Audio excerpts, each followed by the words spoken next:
kasih Tuhan, kami datang dalam hadirat-Mu. Kami rindu berjalan bersama-Mu, nyatakan kemuliaan-Mu dalam hidup kami Tuhan.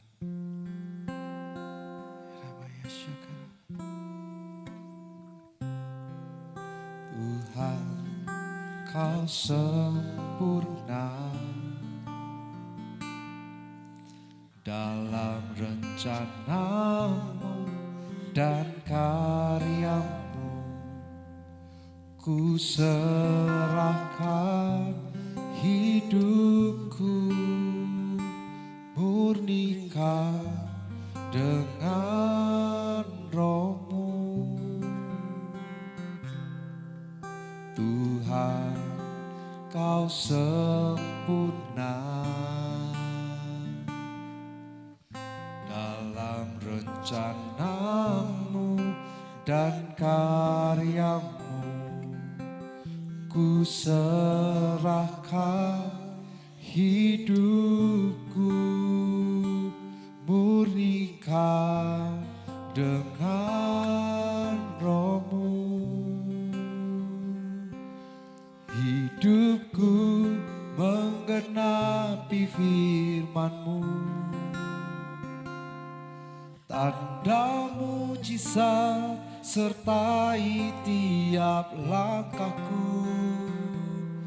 Kau bersamaku di dalamku, jadi bukti kebesaran-Mu. Pakai setiap kami, ini kami Tuhan. Tuhan, Kau sempurna dalam rencana-Mu dan karya-Mu. Ku serahkan hidupku, murnikan dengan Roh-Mu.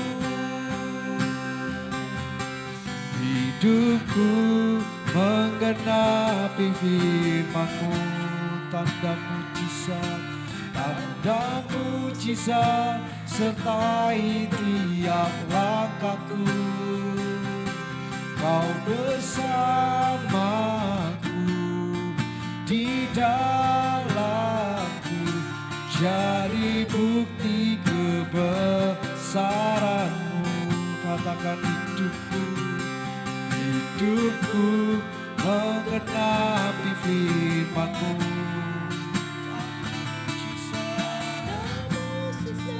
sertai tiap langkahku. Kau bersamaku di dalamku, jadi bukti kebesaran-Mu. Hidupku menggenapi firman-Mu, tanda mujizat sertai tiap langkahku. Kau bersamaku di dalammu, jadi bukti kebesaran-Mu.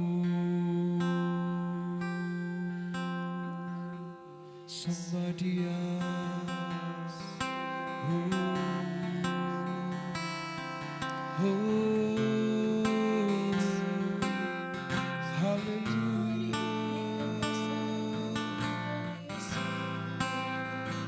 Haleluya, ini hidup kami, ini hidup kami, ini hidup kami Tuhan.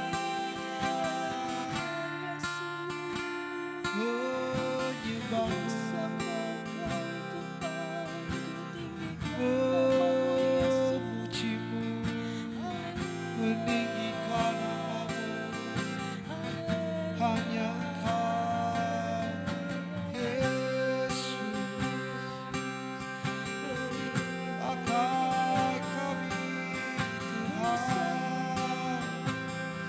Ajar kami dengan rencana-Mu di dalam kami.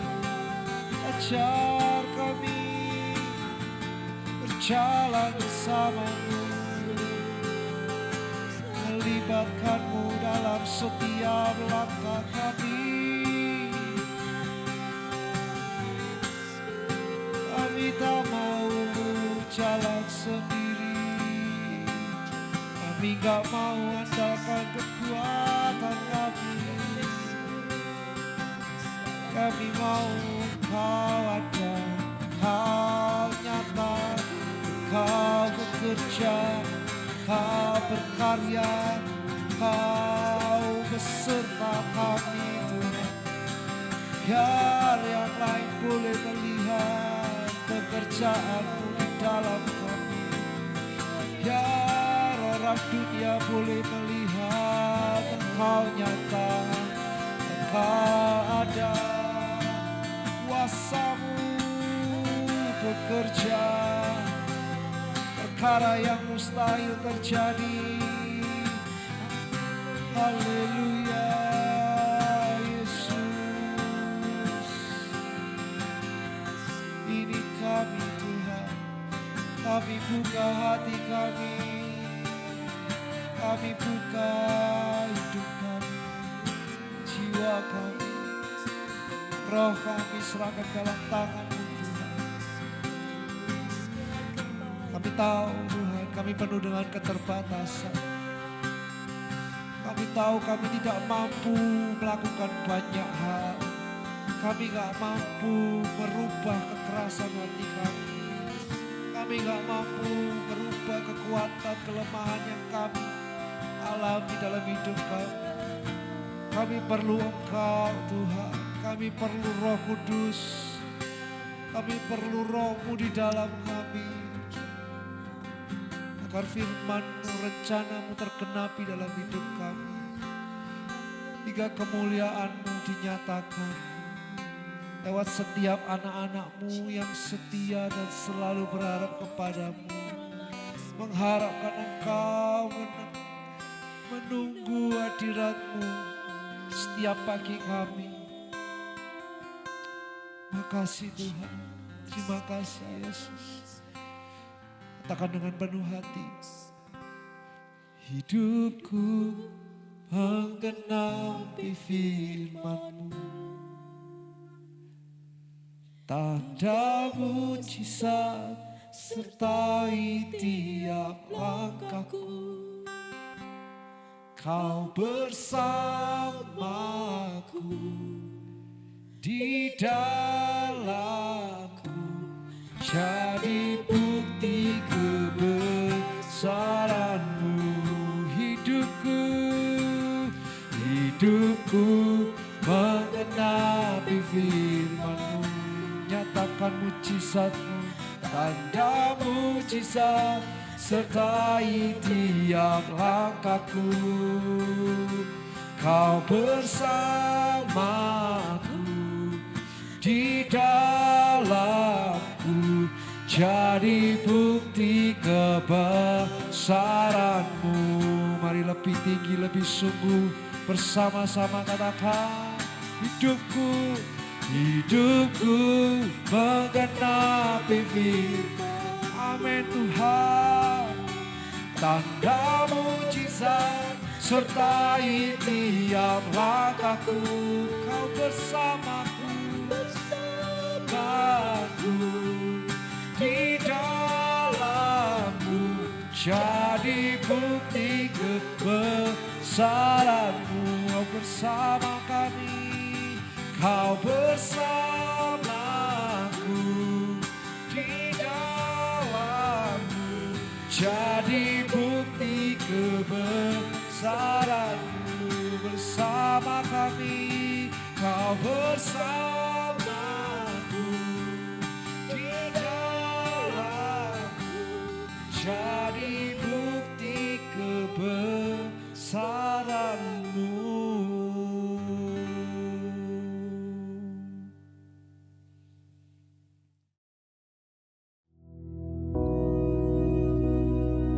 Bapa kami yang di surga, dikuduskanlah namamu, datanglah kerajaan-mu, jadilah kehendak-mu di bumi seperti di surga. Berikanlah kami pada hari ini makanan kami yang secukupnya, dan ampunilah kami akan kesalahan kami, seperti kami juga mengampuni orang yang bersalah kepada kami. Dan janganlah membawa kami ke dalam pencobaan, tetapi lepaskanlah kami daripada yang jahat. Karena Engkaulah yang empunya kerajaan dan kuasa dan kemuliaan sampai selama-lamanya. Amin.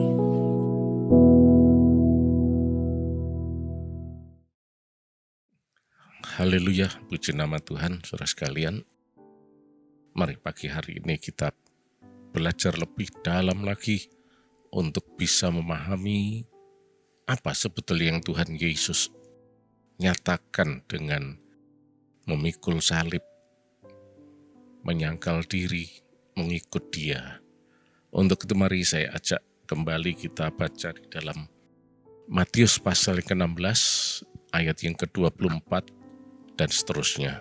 Lalu Yesus berkata pada murid-muridnya, "Setiap orang yang mau mengikut aku, ia harus menyangkal dirinya, memikul salibnya dan mengikut aku. Karena barang siapa mau menyelamatkan nyawanya, ia akan kehilangan nyawanya. Tetapi barang siapa kehilangan nyawanya, karena aku, ia akan memperolehnya. Apa gunanya seorang memperoleh seluruh dunia tetapi kehilangan nyawanya? Dan apakah yang dapat diberikannya sebagai ganti nyawanya? Sebab anak manusia akan datang dalam kemuliaan Bapanya, diiringi malaikat-malaikatnya. Pada waktu itu, ia akan membalas setiap orang menurut perbuatannya." Nah, sampai di sini dulu aja pembacaan kita. Ada beberapa hal yang sangat penting di sini yang dikemukakan oleh Yesus kepada kita semua, para muridnya.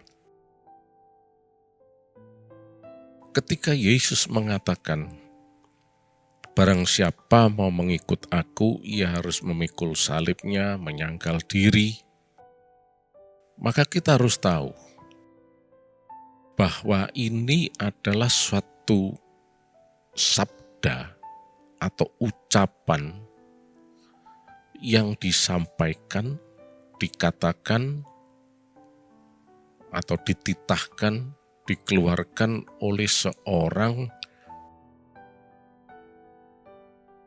yang adalah Tuhan sendiri.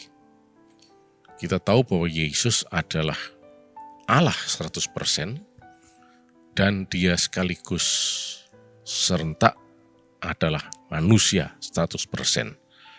Allah yang turun menjelma menjadi manusia. Jadi kalau kita hendak memahami apa yang disebut sebagai memikul salib atau menyangkal diri, mengikut Yesus, kita harus tahu dulu siapa yang mengatakan ini. Yang mengatakan ini adalah seorang penguasa di atas segala penguasa. Yesus sendiri, pencipta alam semesta. Dengan demikian, maka kalau kita mempunyai gambaran yang jelas, pemahaman yang jelas mengenai siapa yang mengucapkan, maka ucapannya ini akan semakin bermakna dalam kehidupan kita. Dan kita tahu kalau Yesus sendiri yang mengatakan ini, maka ini bukan sekedar suatu ajaran baik, memikul salib, menyangkal diri, mengikut Dia. Tetapi ini adalah suatu ucapan yang betul-betul penuh kuasa. Ketika Yesus mengatakan menyangkal diri, memikul salib, maka itu adalah suatu ungkapan yang bukan sekedar ungkapan biasa, Tetapi di balik itu ada kuasa sorgawi yang membackup-nya. Itu sebabnya ketika Tuhan Yesus selanjutnya mengatakan di dalam ayat yang ke-27 itu, sebab anak manusia akan datang dalam kemuliaan Bapaknya. Nah, jadi di sini kita lihat bahwa perkataan Yesus mengenai memikul salib ini bukan suatu perkataan biasa, tetapi suatu ucapan yang disampaikan dengan penuh kuasa. Karena memang dia adalah penguasa di atas segala penguasa. Nah, dengan demikian kita bisa lebih memahami dengan jelas dan tidak mempunyai asumsi macam-macam, dugaan-dugaan yang tidak berdasar. Wah, kok Yesus nyuruh mikul salib berarti dia menyuruh kita untuk hidup sengsara. Wah, Yesus itu memang menyengsara, memang wah Yesus itu memang senang kalau kita menderita, susah dan sebagainya. Sama sekali bukan. Ingat, dia itu adalah penguasa di atas segala-galanya. Dan dia bukan penyengsara. Justru Yesus adalah sang juru selamat. Tapi ketika dia mengatakan hal ini, berarti ada sesuatu yang sangat penting dan dalam yang harus kita pahami dengan baik. Bagaimana pengikutan kepada Yesus itu? Yang harus disertai dengan menyangkal diri dan memikul salib. Sebelum itu coba kita lihat dulu ayat yang ke-25. Tuhan Yesus katakan, karena barang siapa mau menyelamatkan nyawanya, ia akan kehilangan nyawanya. Tapi barang siapa kehilangan nyawanya karena aku, ia akan memperolehnya. Nah, ini adalah suatu pernyataan yang paradoksal, yang tidak gampang untuk dipahami. Coba, Yesus mengatakan ini, siapa yang mau menyelamatkan dirinya, nyawanya, akan kehilangan nyawanya. Loh, maksudnya gimana? Aku akan menyelamatkan nyawaku, malah kehilangan. Ingat, itu disampaikan oleh seorang juru selamat, seorang penguasa, Tuhan sendiri. Jadi ini suatu ungkapan yang tidak main-main. Ketika Yesus katakan, kalau kamu mau menyelamatkan nyawamu, kamu akan malah kehilangan nyawamu. Tapi, kalau kamu kehilangan nyawamu karena aku, nah, dikatakan lanjutnya barang siapa kehilangan nyawanya karena aku, ia akan memperolehnya. Nah, ini adalah sesuatu yang tidak gampang untuk dipahami. Kecuali kita tahu bahwa yang mengatakan ini adalah Tuhan sendiri yang berkuasa di atas segala-galanya. Nah, oleh karena itu kita bersyukur, kita tidak usah khawatir dalam hal ini. Ya. Kalau Tuhan Yesus katakan siapa yang mengikut aku, dia harus menyangkal diri dan memikul salib. Berarti Tuhan mempunyai suatu ungkapan yang khusus yang harus betul-betul kita pahami. Dan tentunya targetnya adalah hari depan yang penuh harapan, jelas. Dia bukan penyengsara dan sebagainya. Selanjutnya dalam ayat yang ke-26, Tuhan Yesus mengatakan lagi, apa gunanya seorang memperoleh seluruh dunia, tapi kehilangan nyawanya? Nah, ini sesuatu yang tidak gampang untuk dipahami. kalau kita tidak mengerti siapa yang mengungkapkan ini. Siapa Yesus yang adalah Tuhan sendiri itu. Kalau kita tidak mengerti ini, kita tidak akan bisa memahaminya. Apa gunanya memperoleh seluruh dunia, tapi kehilangan nyawanya? Padahal kita tahu di dunia ini yang paling berharga adalah nyawa. Tapi juga harus disertai dengan, ya bukan nyawa tok, tapi harus disertai juga dengan ya segala properti yang kita butuhkan. Tidak bisa cuma nyawa saja. Tapi Yesus katakan, apa gunanya punya semuanya tapi kehilangan nyawanya? Nah, dalam hal ini Yesus tidak hendak mengatakan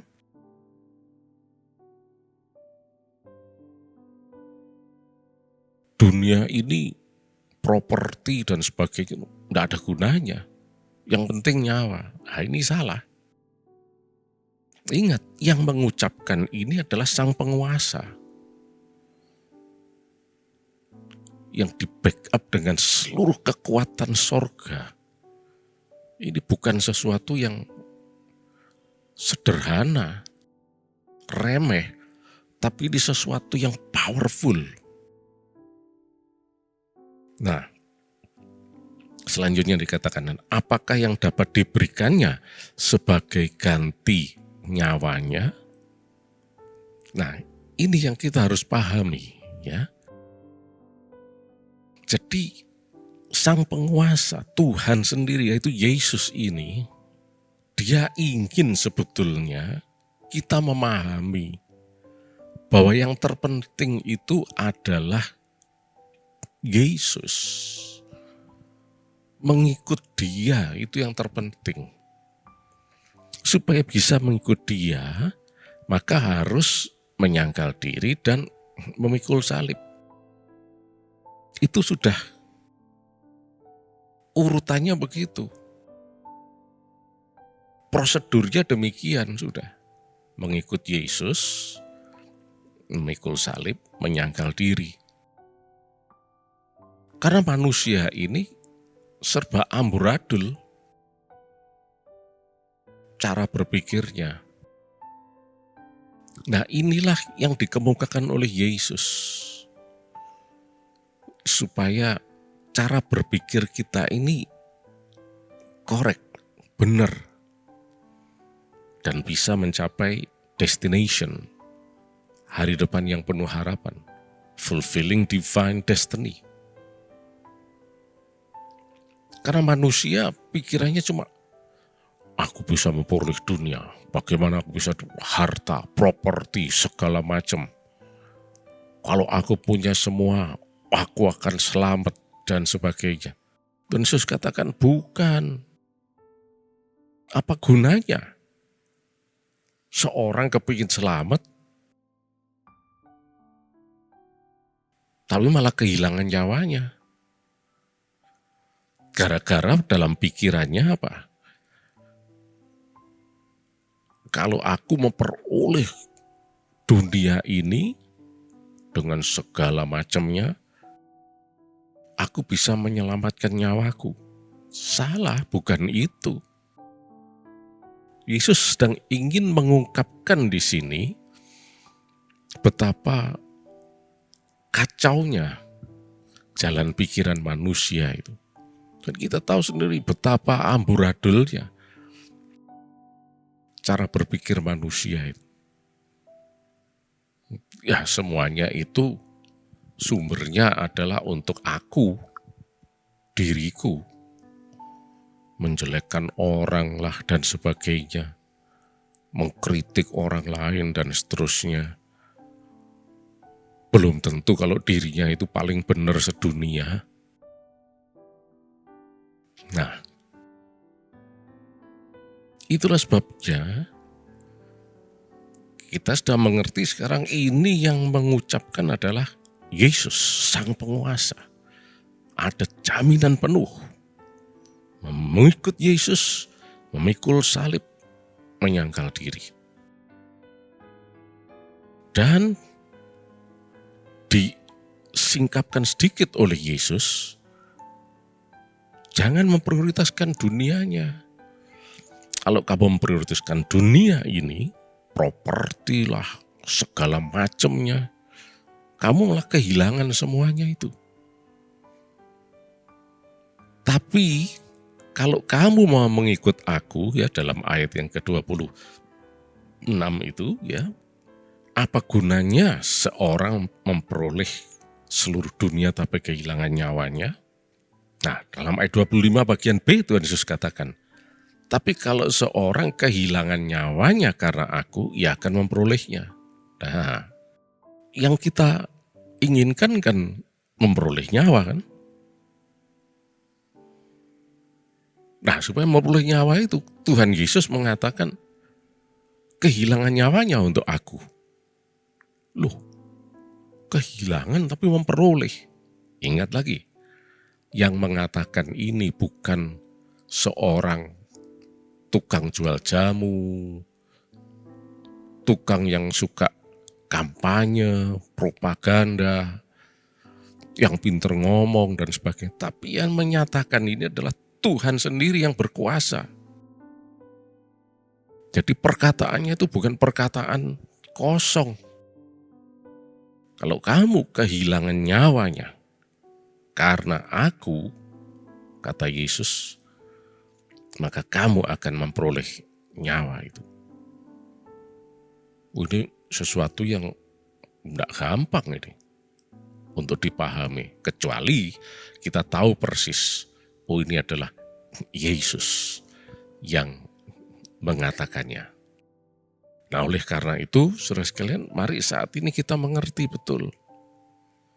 Oh ternyata yang dimaksud Yesus ini adalah kita harus memprioritaskan Dia, mengikut Dia.